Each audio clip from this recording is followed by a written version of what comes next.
Welcome back to Thunder and Lightning Gaming, and welcome to the internet's first video essay entirely about hot dog water. And it is an honor that I, Thunder of Thunder and Lightning Gaming, can be the one to bring that to you. Today we are going to be discussing absolutely everything hot dog water. Who is she? Why is she called hot dog water? Is she actually lesbian? The answer to all of these questions and more right after this.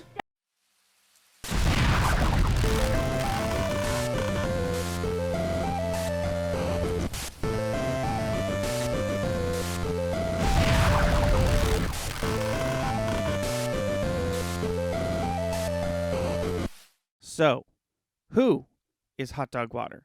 Hot Dog Water is a fictional character from the animated television series Scooby-Doo Mystery Incorporated, not to be confused with the live-action, fan-made, Kickstarter, Riverdale-like TV show just called Mystery Incorporated. The show ran for 2 seasons from April 5th, 2010 to April 5th, 2013. It was the last time Mindy Cohn voiced Velma and the first time Matthew Lillard voiced Shaggy. It's also the first and last appearance of a little-known character who goes by the name of Marcy Fleach, otherwise known as Hot Dog Water. Hot Dog Water has sort of a lackluster introduction. She's a student who attends the same high school as the Scooby Gang, and they already know about her. She's actually introduced as Hot Dog Water, where Fred mistakenly says, "I don't think Hot Dog Water actually has hot dogs.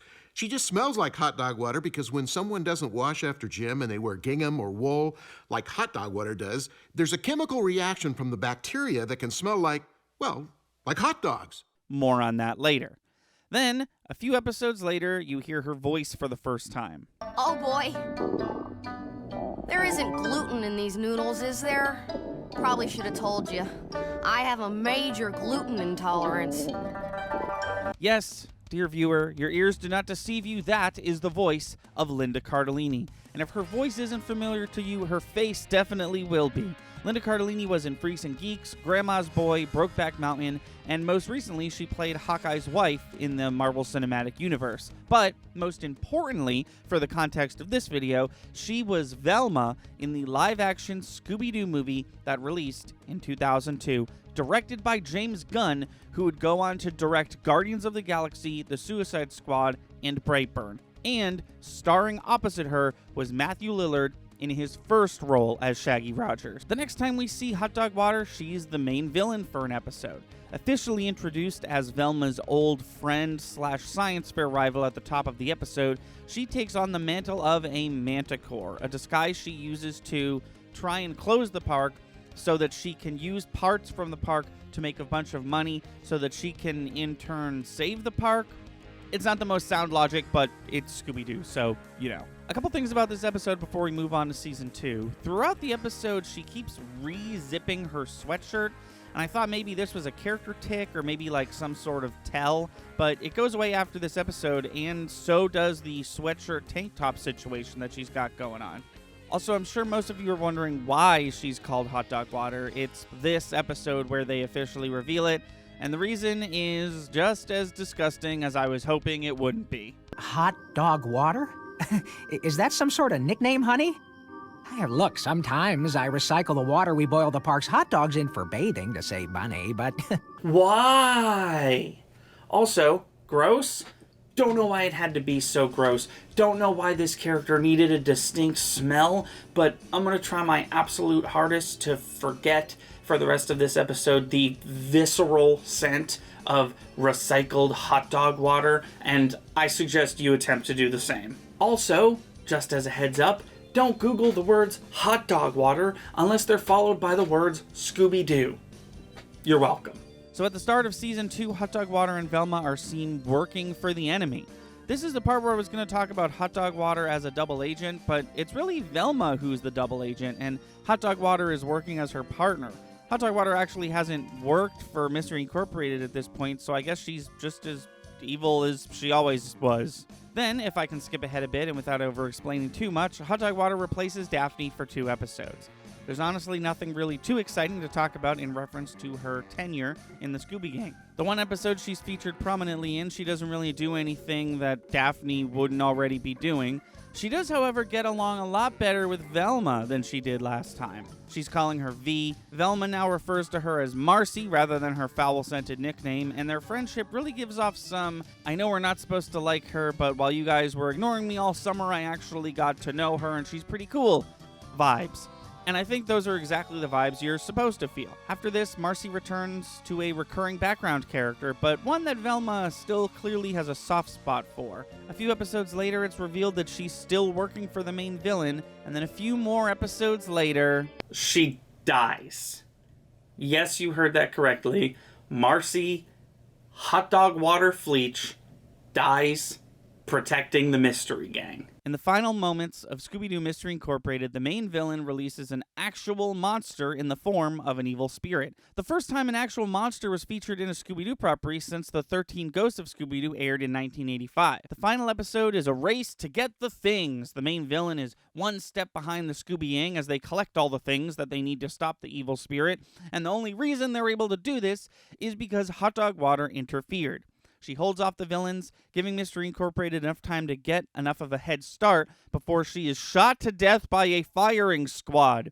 They don't show it for obvious reasons, but it's pretty conclusive.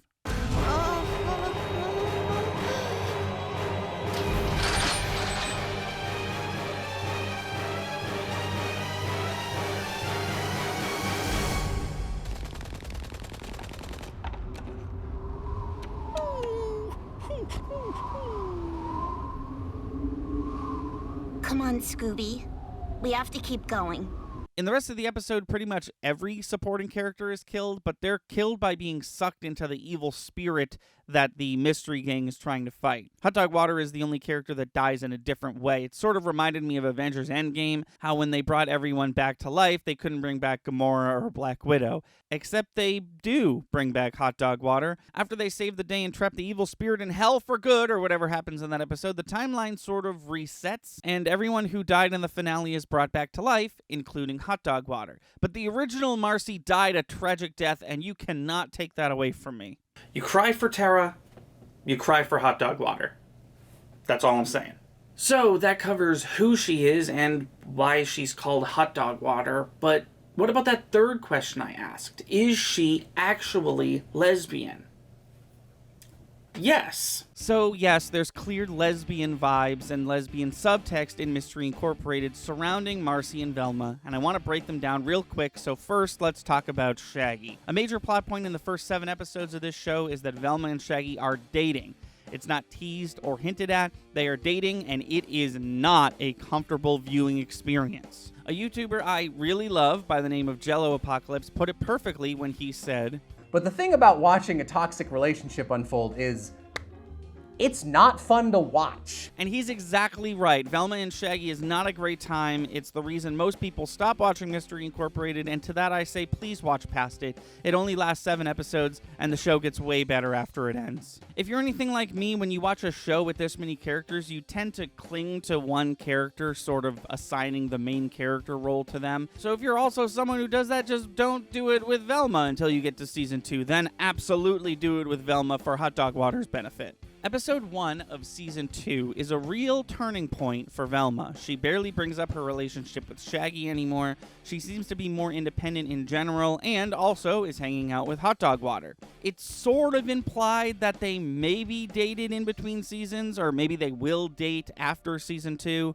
but as with most early 2010s children's shows, it was never confirmed. But the intentions to make her lesbian are pretty clear, as pointed out by series producer Tony Cervoni in his Instagram post from June 28, 2020. Quote, "I obviously don't represent every version of Velma Dinkley, but I am one of the key people that represents this one.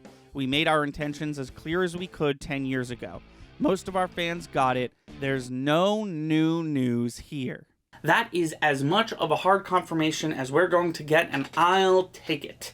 It's much more than we got for Cora, or Lena, sorry, not what this video's about. Moving on. Also, there's this clip that people love to bring up when talking about lesbian Hot Dog Water. It's really short, but it melts my gay little heart, and I needed everyone to see it. Schrodinger's cat. Huh? Our event is about mineral erosion. What's the many worlds interpretation of quantum physics have to do with it?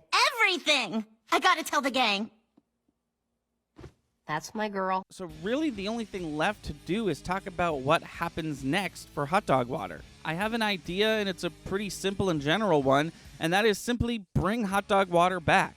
It's been 12 years since her introduction. She's the closest thing the Scooby Gang has to a sixth party member in Scooby-Doo Mystery Incorporated, and she hasn't returned since. I'm not asking for a hot dog water spin-off or a movie all about her, but I think it's time she made a comeback. Put her in something, get Linda Cardellini to do the voice again, make sure she's overtly lesbian, and let her help solve the mystery. Hot Dog Water is an interesting character. She's one that you're not supposed to like until you are. Not entirely unlike the way the Mystery Gang treats her, Hot Dog Water is a great character when you get to know her. So much so that they actually include her in the theme song. In the episodes where she replaced Daphne, they literally replace her in the theme song. And rather than Daphne holding a framed picture of Fred to her heart, it's Marcy holding a picture of Velma to her heart. It's crazy that anyone questioned her sexuality. And if you watched my last video, Hot Dog Water plays out the perfect example of the Tommy Oliver arc. She's introduced as a side character, she's reintroduced as a villain, and then reintroduced as a temporary party member. She's a part of the team for exactly 2 episodes before returning to the role of a side character, where it's revealed she's still working for the villain as a double agent, only to be revealed later that she was only working for him to feed info back into Mystery Incorporated, triple agent. Fast forward to her final prominent appearance where she meets her untimely death at the hands of the main villain. I don't really have a great way to close this video. I said everything I wanted to say. Hot Dog Water is a great character. Mystery Incorporated is a great show if you haven't seen it and you want to. It's on HBO Max and it's only 2 seasons long, so it's very accessible if you have access to that program. And hey, this is pretty unlike anything we've ever done on this channel. If you want to see more in-depth character breakdowns, please let us know. I didn't go super in-depth in this one, but that's because there's not much Hot Dog Water content to consume. But I wanted to give her her first video essay on the internet. I hope I did her justice. I hope you liked the video. Thank you so much for watching. I've been Thunder, one half of Thunder and Lightning Gaming. And we'll see you next time. Thank you for watching. Please be sure to like and subscribe. Our channel has daily uploads from podcast video essays, Let's Plays to skits. Be sure to watch on Twitch. We stream all our video game and podcast content live at 5 EST every Wednesday, Friday, and Sunday. Our intro is by Brad Kendrick and music by Froggy and the Friendship. Link to all that in the description below. Thanks again, and we'll see you next time.